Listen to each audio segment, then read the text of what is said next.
Hi everybody, thank you for joining me for today's video. My name is David. This channel is DeMars Coaching and I make a lot of videos. I do this to help you guys learn information. Maybe understand bad, negative, traumatic experiences you've had, to heal from them. One way is to at least be aware, be informed of what was happening, what's going on. I hope this video helps some of you today with this. It's about smear campaigns. About harassing people. You know, we can get into slander and libel and false accusations, but it's the smear campaign, isn't it? And I've made many videos about this, and you can go watch more if you want, if you like this one. There's more in a playlist I have. Today I'm going to talk a little bit about the psychology behind it as far as society goes, culture. 10% of adults have what's called high conflict personality. Made videos about this as well. In Psychology Today is where I got that from, that statistic. High conflict personality, a term that describes a pattern of conflict behavior that involves blaming others, all or nothing thinking, unmanaged emotions, and extreme behavior or threats. Not a diagnosis, but often associated with people who have personality disorders. Personality disorders are terms that were coined for the patients that went into doctors' offices saying, I can't have relationships with anybody. I can't relate to people. I can't form relationships. I can't maintain them. They are disastrous, and they happen to be the most important things in our life. Every human being needs society. Every human being needs it. Everyone. I don't care if you're psychopath, sociopath. We need society, all of us. We are here today, not because of our big fangs and big claws and our big muscles and how tough we are and our skin and our fur. No. We're here because of society. Numbers. We're here for each other.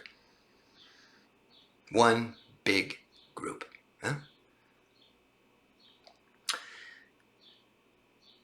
There's three things to be aware of with people that have high conflict personality. They never change. Don't engage with them, and never be aggressive. Avoid.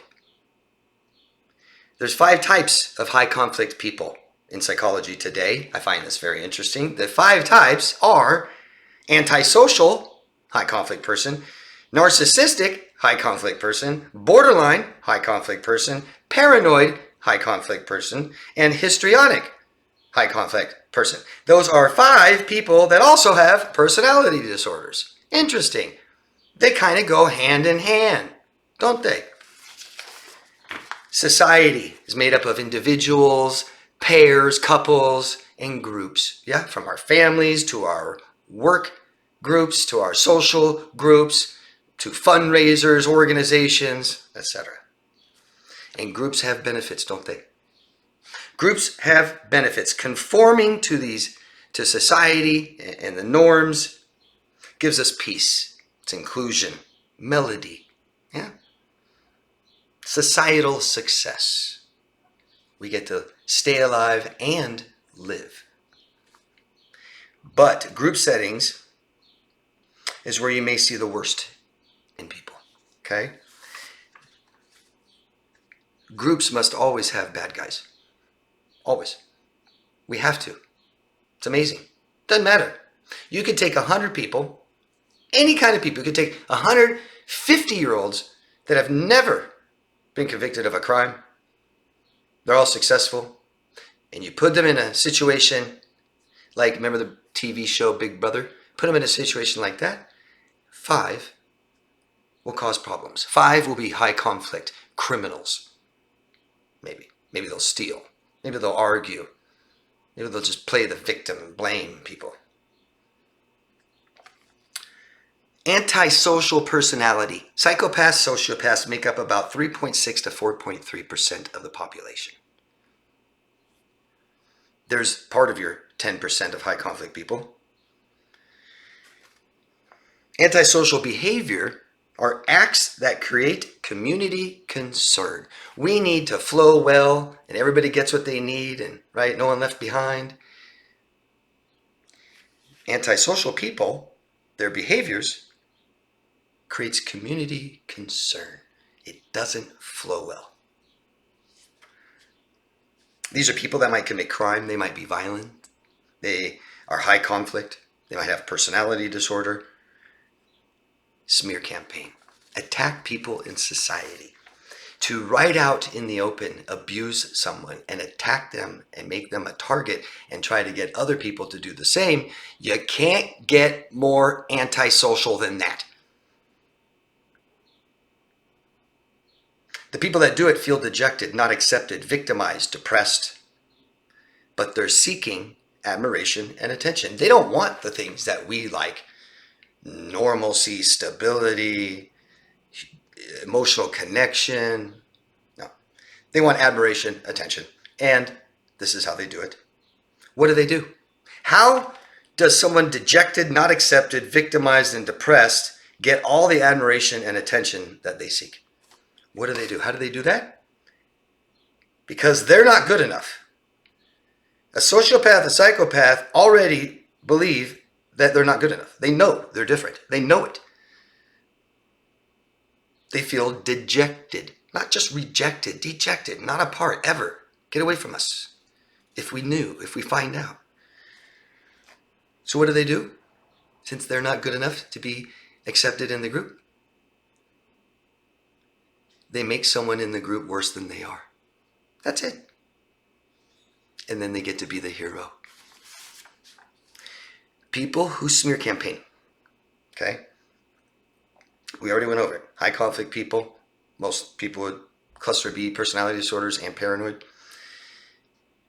You have the borderline type.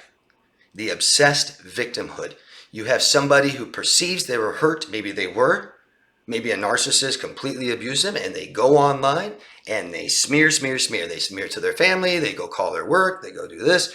And those tend to die down quickly. People who are obsessed on other people tends to stop in 2 months. Hopefully in 6 months. If not in 2 years, they never stop. But the borderline typically will. They'll get it out, right? They'll release it and make their accusations, maybe do something that hurts them and get them fired from their job or something, and then they're done with it. The obsessed person, like I said, may continue for a while. But the third person that will never stop, that wants to destroy somebody and be the hero, is a member of the dark triad. I made videos about that if you want to learn more about that. It's your psychopathic, sociopathic, narcissistic, Machiavellianistic person. Smear campaigns ruin the target's life. That's objective one. They're violent, they're criminal, and they're high conflict. They ruin the individual's life, and they cause disturbance in society, in the community. It destabilizes the community. When someone's shining light, shining shade on someone, first them. Because it's antisocial. When you attack someone and harass them and make up excuses and lies, and you want someone to do it to other people, that's what you're trying to do, and you want attention, that's criminal. It's antisocial, it's high conflict. Society doesn't need it, doesn't serve us, and it destroys people's lives. Don't support it. Don't sit there and go, oh man, what if they're saying it's true? It doesn't matter. We don't do this to people. Nobody has good reasons to do it. They all just say the same thing. This person hurt me, or, oh, I'm going to protect people. They hurt other people. The hero. Typically, it's people that are obsessed with their target, depressed, dejected from society, typically a sociopath, psychopath that continues this behavior. And we don't need to support it. They are nothing without you.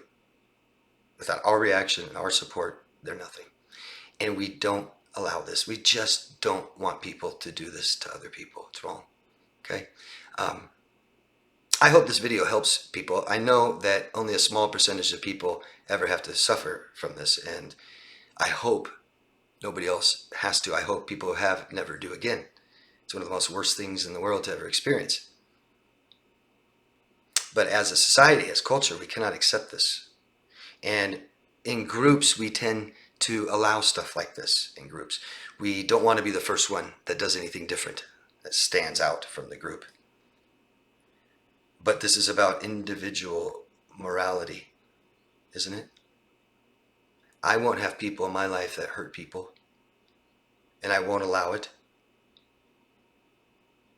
That's my individual morality. What is yours? Let me know what you guys think of this video, please. Share your own experiences if you can. Get it out. I hope this is a good platform for you to do that. You feel comfortable doing that. I made a petition.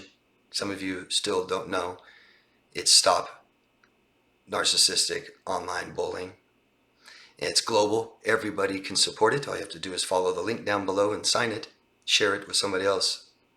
That's what we can do. We can ignore and avoid these people, not support it, not fuel it, not be aggressive and stuff like this. Just leave them alone. And we can fight it like this with petitions so that social media stops allowing it, so that police start enforcing already laws in place against this. Thank you, guys. Let me know what you think. Please, if you can, share your own experiences. They're great. Love yourself first, guys. I'll see you again later. Bye.